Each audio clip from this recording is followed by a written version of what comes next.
je vous remercie. Je remercie l'Université de Lille et la DLP de m'avoir invité à cette conférence et de m'avoir invité non pas en tant que spécialiste de propriété intellectuelle, mais avec un regard de théorie et de sociologie juridique. Alors pour introduire la notion de vide juridique, je commencerai par un premier constat que l'on peut faire tout à fait facilement quand on commence à faire des recherches sur le vide juridique, c'est qu'il est présent au quotidien dans le discours médiatique et politique. Et donc on peut toujours trouver de nouvelles utilisations du terme à propos de situations très hétérogènes. Donc, par exemple, si on tape aujourd'hui le terme vide juridique sur un moteur de recherche connu, on va tomber sur des situations très, très différentes, allant de la laïcité, par exemple, avec l'affaire Babylou, qui aurait créé un vide juridique, au mariage pour tous, qui pour certains comble un vide juridique, au harcèlement sexuel. On a beaucoup parlé du vide juridique après l'abrogation du délit de harcèlement sexuel, suite à une QPC. On l'entend aussi à propos de la géolocalisation, qui pose beaucoup de problèmes pour la protection de la vie privée. Et pour poursuivre sur les nouvelles technologies de l'information, on l'entend à propos de choses aussi diverses que la vente de médicaments sur Internet ou l'incitation à la haine sur Twitter, par exemple, la protection des jeux vidéo et également d'autres innovations dont je ne connais pas vraiment tous les ressorts, comme par exemple le cross-média ou le mash-up, vous en connaissez sûrement plus que moi sur la question. Donc on se retrouve avec une palette d'utilisation du terme vide juridique qui touche vraiment tous les domaines du droit. D'ailleurs moi-même, il y a un petit peu de temps maintenant, quand je travaillais sur la question, je l'ai abordé à partir de 3 exemples qui étaient très différents. C'était, premier exemple, la question du délit d'interruption involontaire de grossesse, qui posait la question du statut du fœtus. Deuxième exemple, c'était celui des taxis-motos, qui faisaient concurrence aux taxis dans les villes, qui fait toujours concurrence. Et troisième exemple, celui du statut de psychothérapeute, qui posait problème à l'époque, qui a été réglé maintenant. Donc, tous les domaines du droit, mais il faut l'avouer, la propriété intellectuelle semble être vraiment un terreau pour l'utilisation de la notion de vide juridique. Et elle fait émerger des problèmes qui permettent donc d'évoquer la notion. C'est sans doute donc la nature immatérielle de l'objet de la propriété intellectuelle, la création, bien que disons que le terme pose problème à certains en droit des marques, mais la création, et l'indétermination du support sensible au moyen duquel se manifeste cette création, qui explique sans doute ce recours fréquent au phénomène. C'est-à-dire qu'il se présente des faits créatifs qui n'ont pas pu être prévus au moment de l'édiction des règles de droit, et donc en raison de leur nouveauté, de la nouveauté de leur expression, il se pose la question de l'adaptation des règles de droit. Pour autant, il ne semble pas que le vide juridique, en droit de la propriété intellectuelle, présente des spécificités par rapport aux autres vides juridiques. Au contraire, je pense qu'il y a des similitudes, et c'est ce que je vais essayer de traiter dans cet exposé. Tout d'abord, il faut admettre que le vide juridique, quel que soit le domaine, le vide juridique, du point de vue de la théorie du droit, en droit, n'existe pas. C'est donc ce qu'on étudiera dans une première partie, et c'est un débat récurrent donc, de la question du vide juridique, il faut l'aborder. Mais une fois qu'on a établi cet élément, en fait, il reste encore beaucoup de choses à dire du vide juridique, puisqu'il faut expliquer pourquoi, malgré son inexistence juridique, il continue à faire sens d'un point de vue extra-juridique. Et donc, il faut expliquer pourquoi il fait sens d'un point de vue pré-juridique, pour ne pas dire presque juridique. C'est ce qu'on verra dans une seconde partie.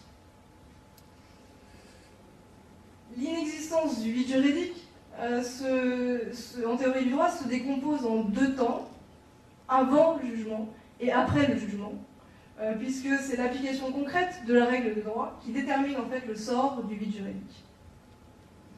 Avant le jugement, le vide juridique est une question d'interprétation. Après le jugement, c'est un espace de liberté. Avant le jugement, tout d'abord, il faut bien voir quand même qu'à l'heure où l'on parle d'inflation législative, où l'on s'interroge sur les conséquences économiques de cette inflation, comme en témoigne le dernier rapport sur l'inflation législative, il apparaît curieux de pouvoir même envisager l'existence de vide juridique. N'y a-t-il pas toujours des règles susceptibles de s'appliquer des qualifications potentielles des situations voisines déjà réglementées? La spécialisation du droit a entraîné le développement de législations plus adaptées et la propriété intellectuelle en tant que législation spéciale fournit assurément de nombreux statuts protecteurs. Donc il suffit véritablement d'ouvrir le code de propriété intellectuelle pour s'en convaincre. Entre la propriété littéraire et artistique et la propriété industrielle, le créateur devrait pouvoir trouver quand même un statut protecteur. Et en dehors du code de la propriété intellectuelle, il y a bien entendu toutes les conventions internationales et le droit européen qui se saisissent de la question. Et si encore on ne trouvait rien dans le droit spécial, il y aurait le droit commun. Et on se tourne régulièrement vers le droit de la responsabilité par le biais de l'action en concurrence déloyale. Mais certains ont même pensé à se saisir de l'enrichissement sans cause, qui a parfois emporté la correction des juges, ou d'autres ont évoqué aussi la piste du mécanisme de la possession pour l'appliquer à la propriété intellectuelle. Compte tenu de cette densité législative, avant de pouvoir parler du vide juridique, il y a plutôt une question à soumettre au juge sur une situation nouvelle. Telle activité peut-elle recevoir telle qualification?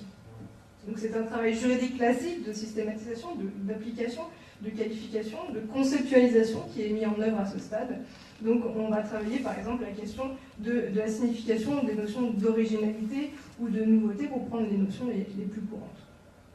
Donc on est là au cœur du raisonnement juridique, une question d'interprétation. Après, on peut se demander donc si on doit raisonner par analogie, à contrario, s'attacher à la genèse de la norme ou à son but initial, ou au contraire, restituer la signification, une signification au regard de l'évolution technologique, de l'évolution de la société, voire faire appel éventuellement aux libertés fondamentales, à la balance des intérêts. On comprend ici à quel point le vide juridique dépend des méthodes d'interprétation. On pourrait faire un parallèle avec le développement de l'industrie et du machinisme à la charnière des 19 et 20e siècles, qui poussait la doctrine et les juges de l'époque à envisager l'extension des concepts de responsabilité. On pourrait faire entrer la responsabilité du fait des choses et l'abus de droit, par exemple, sans changer évidemment un seul terme du Code civil, ou pousser à une nouvelle législation comme celle du travail. Après la révolution industrielle, la révolution technologique et technique, nous pose aujourd'hui des problèmes similaires en termes d'adaptation du droit. Ce qui fait que la question de l'interprétation est très actuelle. Il est d'ailleurs particulièrement révélateur en ces temps de simplification du droit, de voir émerger de nouvelles méthodes d'interprétation, comme celle qui a été proposée très récemment dans la circulaire du Premier ministre datée du 2 avril, qui demande aux ministres et aux préfets que leurs services utilisent toutes les marges de manœuvre autorisées par les textes et délivrent une interprétation facilitatrice pour simplifier et accélérer la mise en œuvre des projets publics ou privés. Interprétation facilitatrice, le terme évidemment est sujet à interprétation.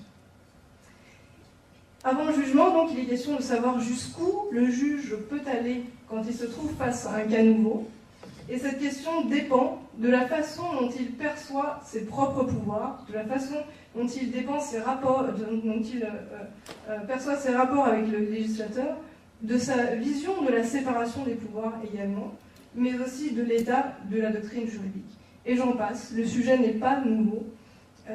Il est très courant de citer le discours de Portalis sur la fonction d'adaptation du droit par le juge. Je vous épargnerai une énième citation là-dessus.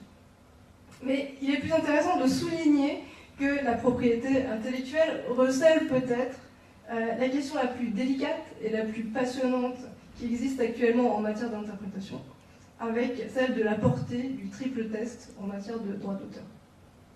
S'agit-il d'une sorte de condition de validité permettant de neutraliser les exceptions au droit d'auteur, ou s'agit-il d'un principe d'interprétation renouvelant celui de l'interprétation stricte des exceptions? Le triple test s'annonce tout à fait prometteur sur la question. D'ailleurs, la thèse de Benoît Galopin sur les exceptions à usage public est sur ce point tout à fait éclairante. De tout cela, il est question, quand on évoque le vide juridique, Et il n'en reste pas moins qu'avant le jugement, il n'existe pas encore, et qu'après le jugement, il n'existe plus. Et c'est là-dessus que je poursuivrai. De la combinaison des articles 4 et 5 du Code civil qui prohibitent respectivement le droit le déni de justice, et les arrêts de règlement, naît la complétude du système juridique. Le vide juridique n'existe pas dès lors qu'il est toujours possible au juge de déterminer pour n'importe quel fait qui lui serait soumis si ce dernier est interdit, imposé ou permis. Ne pas accorder une protection à l'auteur d'une création, c'est en fait autoriser les actes de reproduction à son égard, c'est laisser la liberté à chacun de se l'approprier. Le vide juridique succombe donc à ce principe selon lequel tout ce qui n'est pas interdit est permis. On parle aussi de normes générales négatives qui excluent toute lacune du droit, lacune du système juridique. Mais au-delà de la lacune du droit, certains ont admis l'existence de lacunes non pas du droit, mais de la loi, qui serait vue soit comme un manque d'une disposition particulière, on parle alors de lacune technique, soit comme une opportunité d'une disposition particulière, on parlerait alors de lacune idéologique. Dans le premier cas, le législateur aurait dû prévoir, mais a oublié de légiférer. Il s'agit donc d'une lacune technique, celle qui saute aux yeux comme une nécessité logique, celle qui s'explique par l'omission. Donc c'est le cas par exemple de l'interdit qui serait dépourvu de sanction, ou le cas d'une compétence sans modalité d'exercice. On cite souvent l'exemple de la prévision de l'élection d'un président de la République sans prévoir le scrutin. Si on met de côté cette lacune technique qui en fait crée un blocage suffisant pour qu'il soit remédié assez rapidement, on trouve la deuxième lacune, c'est la lacune idéologique, qui elle résulte d'une critique de la règle qui apparaît insatisfaisante ou injuste. Alors elle tend non pas à dénoncer, elle tend moins à dénoncer un vide qu'un caractère injuste ou inopportun de la liberté, et c'est ce qui a fait dire à de nombreux auteurs, dont Kelsen, qui a notamment travaillé la question, que l'idée même d'une lacune est en fait une pure fiction. Elle correspond à un jugement qui fait intervenir des éléments extra-juridiques. On pourrait se poser la question des interactions entre raisonnement juridique et raisonnement non juridique, mais c'est quand même un autre débat. Donc on envisagera plutôt la question des rapports entre le vide juridique et le non-droit, ou l'insinuation du vide juridique au non-droit. Le non-droit signifie en langage courant, tout le monde a une notion, c'est en langage courant une zone où règne la violence, où règne une certaine anarchie. On parle de zone de non-droit. Mais le doyen Carbonnier l'a définit en fait tout à fait autrement, comme une zone de moindre intensité normative. Du droit contraignant, certes, il n'y en a pas dans le non-droit, mais il existe tout de même d'autres contraintes, d'autres normes de régulation qui pèsent sur l'activité. Contraintes morales, contraintes économiques, contraintes techniques, contraintes éthiques, etc. Le non-droit est pour Jean Carbonnier en fait l'objet d'une sociologie juridique qui n'est pas tournée vers la norme étatique. Derrière le vide juridique, qu'on présente comme un espace de liberté, il n'y a pas finalement que la liberté, et c'est peut-être finalement ça qui pose problème. Les modes de régulation qui se mettent en place, en pratique, peuvent paraître illégitimes, trop ou trop peu contraignants. Reste alors à se tourner vers l'État pour demander une modification de la règle ou la création d'une règle nouvelle. Et c'est dans ce contexte qu'émerge l'argument du vide juridique. Le vide juridique n'existe donc pas d'un point de vue juridique, mais il existe d'un point de vue sociologique, d'un point de vue concret comme argument. Et il est possible de décrire d'une part les conditions d'émergence de ce type d'argumentation et d'autre part son efficacité. Pour rester sur des questions un peu générales, introductives, le vide juridique se manifeste par un sentiment et un constat d'inadéquation. Sentiment d'inadéquation, c'est celui du sentiment d'injustice ou d'insécurité. Lorsque l'argument du vide juridique est audible sur la scène médiatique ou politique, il s'adosse généralement à l'idée d'un besoin de droit qui serait partagé par un grand nombre. L'émergence d'affaires à forte audience médiatique entraîne généralement l'usage du terme vide juridique. Dans un tout autre domaine que la propriété intellectuelle, l'affaire Cahuzac a entraîné le dépôt d'une proposition de loi organique visant à élargir la saisine de la Cour de justice de la République aux parlementaires en cas de retour d'un membre du gouvernement qui aurait menti à la représentation nationale. Et il était bien indiqué dans l'exposé des motifs que la proposition cherche à combler un vide juridique dont l'actualité nous a révélé l'existence et l'importance. Mais en dehors des scandales politico-financiers, toutes les affaires judiciaires d'importance peuvent, même si elles mettent temporairement fin à une discussion juridique, peuvent faire paradoxalement naître un débat sur l'existence d'un vide juridique. La question des biotechnologies avec les OGM est par exemple un terrain favorable à ce type de débat. Mais il faut bien le reconnaître, le scandale, l'affaire n'est pas le seul facteur d'émergence du vide juridique. Le sentiment d'insécurité peut être et est souvent le fruit d'une difficulté à pouvoir anticiper la solution juridique et donc à évaluer le risque d'une activité. Comme le suggérait à nouveau le doyen Carbonnier dans Flexible droit, le droit tient une place importante dans l'angoisse contemporaine parce qu'il permet d'anticiper l'avenir, il permet donc par là même de développer des pratiques. C'est comme ça qu'on doit comprendre l'accroissement de la demande de droit et l'accroissement de la demande de spécialisation de droit. Alors, est-ce qu'il s'agit d'une angoisse propre aux pays de tradition civiliste, toujours à la recherche de la norme générale mais adéquate, invoquant le vide dès qu'il revient au juge de trancher la question? On laissera aux comparatistes le soin d'explorer cette question. Au-delà du sentiment d'inadéquation, le vide juridique repose sur un constat d'inadéquation qui renvoie ici aux questions d'effectivité et d'efficacité. L'effectivité de la loi concerne le rapport entre la réalisation des conditions d'application et la mise en œuvre des conséquences prévues par la loi. Elle répond par exemple à la question de savoir s'il y a autant de condamnations pour contrefaçon que d'actes qui pourraient y donner lieu. L'efficacité, quant à elle, concerne la réalisation du but de la loi, protection, intimidation, incitation, etc. Une loi ineffective peut donc être efficace, par exemple, si elle revêt un rôle symbolique capable de remplir sa fonction, par exemple, pédagogique. Cette évaluation est évidemment très difficile en pratique, et on voit le cas actuellement avec l'évaluation de la riposte graduée en matière de téléchargement illicite. Derrière le vide juridique, c'est donc moins le manque de règles qui est l'inefficacité ou l'ineffectivité de la protection classique qui est dénoncée. Face à ces limites que le droit a du mal à surmonter, c'est actuellement vers le non-droit que l'on se tourne, c'est-à-dire vers l'encouragement de l'autorégulation des pratiques.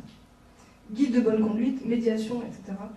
Désormais donc, sont considérés comme des techniques qui peuvent compléter et en fait donc, enrichir l'arsenal juridique. On témoigne par exemple les quelques suggestions du rapport Lescure pour répondre aux difficultés de mise en œuvre des politiques actuelles et à venir en matière de protection des droits d'auteur. Et puisqu'on se tourne vers les pratiques, il faut désormais souligner le fait que l'argument du vide juridique peut également émerger comme une cause interne à un secteur d'activité et être assez peu médiatisé dans ce cas-là. C'est par exemple le cas quand un nouvel acteur arrive sur le marché avec de nouvelles pratiques et tombe sous la menace d'une interdiction, notamment s'il ne bénéficie pas de la même protection que d'autres, ou lorsqu'on ne reconnaît pas encore la légitimité de son activité. Le vide juridique devient alors un argument utilisé par le nouveau concurrent pour faire reconnaître sa spécificité, assurer son développement pour légaliser sa pratique. Moi, j'ai rencontré pour ma part quand j'ai travaillé sur les taxis-motos, mais on peut observer, je pense, ce phénomène à propos de nouvelles activités, comme par exemple la commercialisation des cigarettes électroniques. On retrouve également l'argument, et peut-être ce fait-là nous intéresse un peu davantage, chez les professionnels déjà en activité, parfois en situation même privilégiée sur un marché, pour exclure d'autres concurrents ou pour valoriser leur propre activité. Donc la question de la réglementation et du vide juridique, là, vient déstabiliser la profession en forçant à repenser les lignes de partage entre professionnels ou entre professionnels et amateurs, voire entre professionnels et charlatans. La dénonciation du vide juridique dévoile alors les tensions internes à la profession et bouleverse les usages professionnels, les traditions, les pratiques informelles, la pratique du secret, les ententes financières, la tolérance à l'égard de certaines pratiques, etc. Elle met fin en fait à un certain consensus. C'est peut-être le cas des créations sensorielles, je ne sais pas. En tout cas, on retrouve pour d'autres types de créations qui mettent toujours en jeu des conflits de pouvoir. Pour terminer ce propos introductif, qui, je l'espère, n'aura pas été trop long, je dirais quelques mots sur l'efficacité de l'argument du vide juridique et l'intérêt qu'il peut y avoir à en user. Alors, dans les médias, l'utilisation du terme vide juridique, qui nous agace beaucoup, nous, juristes, trouve son sens dans la façon dont est structuré l'espace médiatique et la place particulière qui est donnée à l'émotion. Mais il faut dire quand même qu'elle produit un effet qui est intéressant en termes de lobbying, puisqu'il permet de poser le débat sur un plan juridique, d'intéresser directement en fait, les pouvoirs publics, qui sont seuls compétents pour combler le vide juridique. Et donc il incite le législateur à se saisir du problème et à s'en saisir en des termes directement juridiques, ce qui en fait, traduit aussi bien le rôle de l'État dans la régulation des pratiques sociales. Finalement, les juristes occupent l'espace et tout en expliquant qu'il n'existe pas de vide juridique, se retrouvent sur le devant de la scène pour expliquer le droit existant et pour envisager d'éventuelles évolutions. L'argument du vide juridique, en fait, donc, sert parfois à appuyer et à justifier l'appel au législateur. Et d'ailleurs, il est assez significatif de voir qu'une fois que le législateur s'en est saisi, on ne retrouve pas dans les débats parlementaires cette question du vide juridique. D'ailleurs, les dernières lois sur Internet ou sur la question des droits d'auteur ne disent rien du vide juridique. On ne retrouve pas ce terme dans les débats. Il arrive évidemment que le vide juridique perdure au Parlement, mais je pense que c'est plutôt dans le cas d'un vide qui est relié à un scandale. Et en fait, le vide sert alors d'argument d'autorité, c'est-à-dire il sert à éluder la question de l'opportunité de la loi, et il n'est d'ailleurs pas forcément suivi. Enfin, sur un plan plus académique, je pense que le vide juridique se présente comme un défi, en quelque sorte, pour la science du droit, qui, me semble-t-il, ne gagne rien à nier la réalité sociologique du vide juridique. Et d'ailleurs, il faut ici saluer l'initiative de la DLEPI qui nous entraîne dans cette direction. Et il s'avère que le droit se structure en partie par sa conception, sa perception du vide. La question de l'existence du vide juridique pousse donc à interroger les qualifications existantes, à leur adéquation, à proposer leur extension, mais surtout à repérer les besoins de droit et à relayer à l'université les difficultés qui naissent de nouvelles pratiques. Je dis bien à l'université parce qu'il n'y a pas vraiment de problème pour les praticiens qui sont liés aux besoins naturellement. Donc il interroge également la construction de nouveaux concepts, de nouvelles exceptions, de nouvelles protections pour éventuellement écarter ces propositions, mais l'intérêt est de susciter le débat. La discussion du vide juridique est donc incontestablement un facteur de développement de la science juridique. Donc j'imagine que la question des logiciels permettra de satisfaire pleinement notre appétit doctrinal. Je vous remercie.